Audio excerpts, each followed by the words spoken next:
Before we dive into the complex world of AI video simulation for language development, let's first set the stage by understanding where our children stand. Rushing into video lessons without considering their cognitive level and readiness is like building a house on sand. It won't last. This video is packed with insights, but don't worry about feeling overwhelmed. Take breaks, digest the information at your own pace. Remember, this is all common sense presented in a potentially mind-blowing way, and if you encounter unfamiliar terms like cognitive dissonance, or any other fancy terminology, don't hesitate to ask in the comments. I'll explain them using real-life examples, because, let's be honest, textbook definitions can be confusing. Now, let's explore the natural progression of how children learn to speak. This is not a race, so please don't compare your 7-year-old to an 18-month-old's language development. Numbers don't define potential.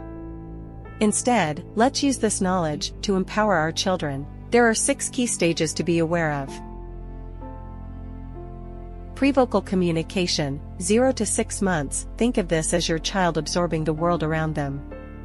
They're like tiny detectives, studying gestures, tone, body language, and facial expressions. Babbling stage, 6 to 12 months. The babbling you hear isn't just cute gibberish, it's your child experimenting with sounds and practicing communication. First word, 12 to 18 months. That first mama or dada melts your heart, right? This is a major milestone, the birth of intentional communication. Vocabulary expansion, 18 to 24 months. Now the word explosion begins. Your child is like a sponge, soaking up new words every day. Telegraphic speech, 24 to 36 months. Those cute 2-word sentences like go park or want cookie. Show your child is connecting words and forming basic grammar. Expressive language explorations, 36 to 48 months. Get ready for full-blown conversations. Your child is now asking questions, telling stories, and expressing their thoughts and feelings with increasing complexity. Before we delve into the specifics of each phase and their characteristics, let's consider a child's language progression, occurring approximately every 6 months. For instance, if your 3-year-old child remains in the first word phase for over a year, implementing certain strategies can yield positive results within the next 6 months.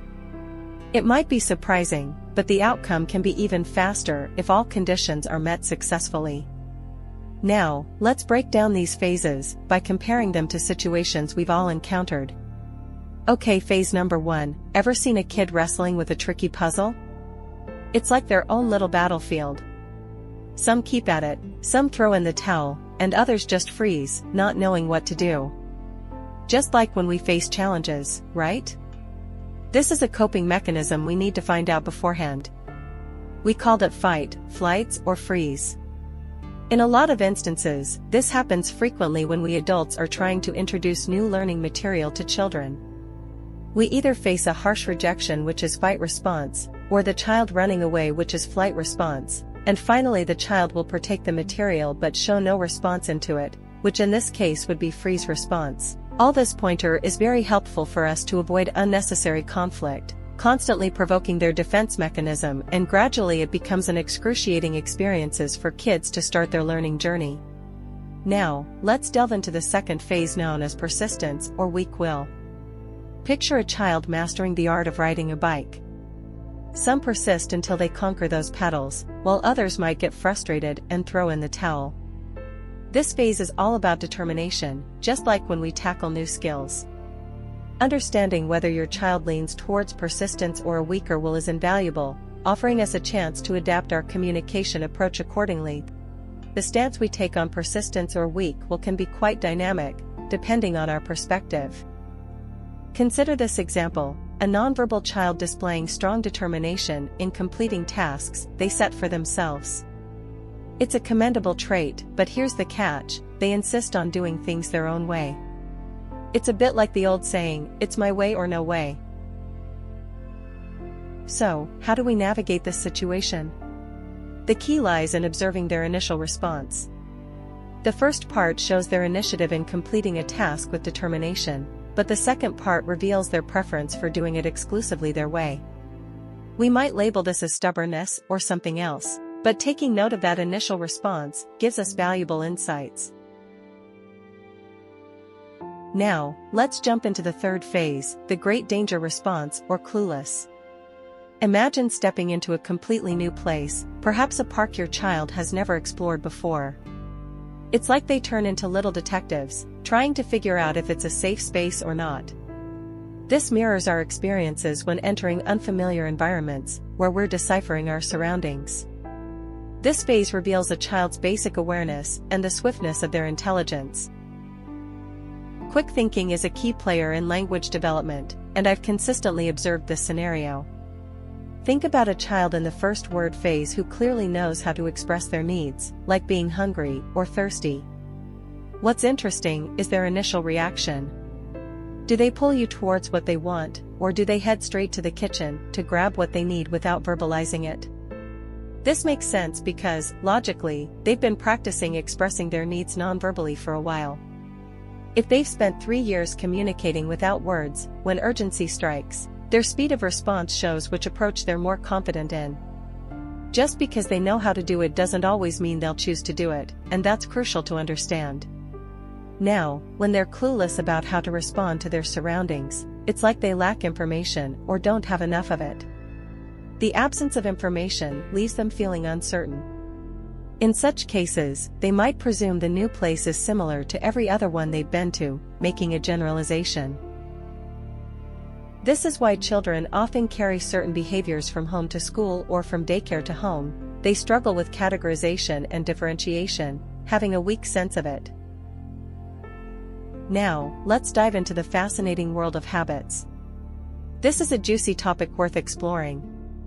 Think about a child slipping into a bedtime routine, the whole shebang with brushing teeth and reading a story. It's like crafting a schedule that gives them a structured learning experience. You know, just like how our daily habits make our lives run a bit smoother. But hey, this is the sort of typical discussion you can find online and everywhere else can be a bit boring and less helpful.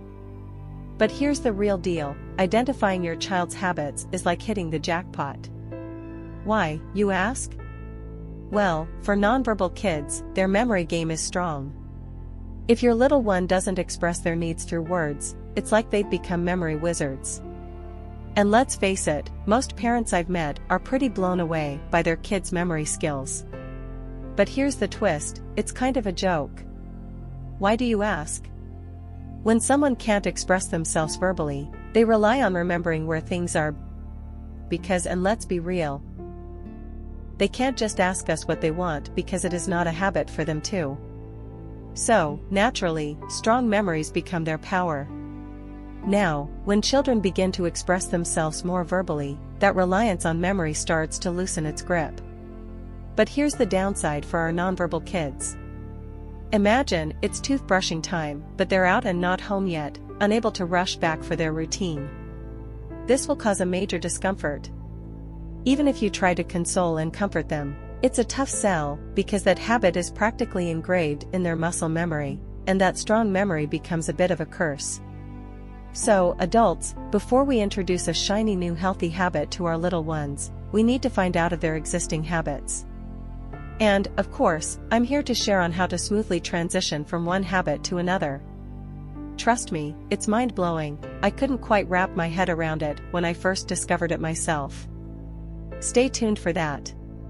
Now, let's talk about the final piece of the puzzle, the grand finale, the safety net. Imagine a little one cautiously testing the waters in the swimming pool, supported by reliable floaties.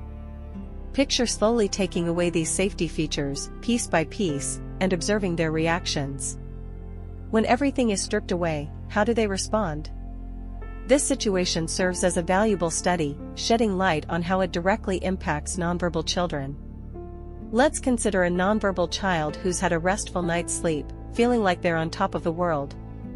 Encouraging them to learn a new skill becomes advantageous because they're fully prepared to take on more risks, much like wearing those floating devices near the swimming pool. Conversely, if they're not in high spirits, having them stand near the pool without any safety net and asking them to swim might lead to drowning in overwhelm and frustration. It's a precarious situation, to say the least. Here's the crucial point. Once you identify their safety net, find out how many of those safety features adults have provided for them. The more safety nets we provide hypothetically, the less likely they are to develop skills independently. Essentially, it means that if a nonverbal child unexpectedly faces a challenging situation, how capable are they of saving themselves? Do they possess their own floating devices, or do they rely on us to pass them the tools for their learning adventure? This holds the key to ensuring their safety and success as they navigate the learning journey. Why is it crucial to explore these areas before embarking on your child's language development journey? Well, before we equip our little ones, we need to equip ourselves. Think of it as crisis management and risk mitigation.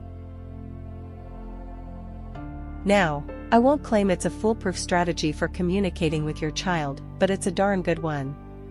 Covering all these bases is like diversifying your investment portfolio. When the going gets tough, having various tools in your pocket can be a game changer. Let's be real, it's just common sense.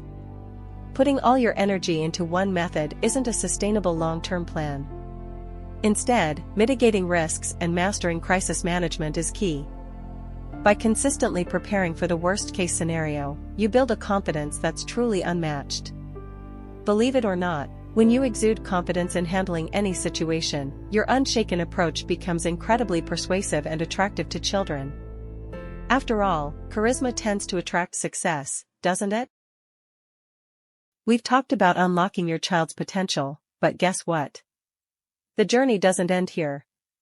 In fact, the real magic happens when you connect with other passionate parents and educators who share your goals. Enter Ko-fi, a thriving community where support and expertise collide. Deep dives into specific topics, expert Q&As, and downloadable resources you won't find anywhere else. Share your wins, troubleshoot challenges, and get tips from parents and teachers who've been there. Don't navigate this journey alone. Join our community and unlock a world of possibilities for your child and yourself.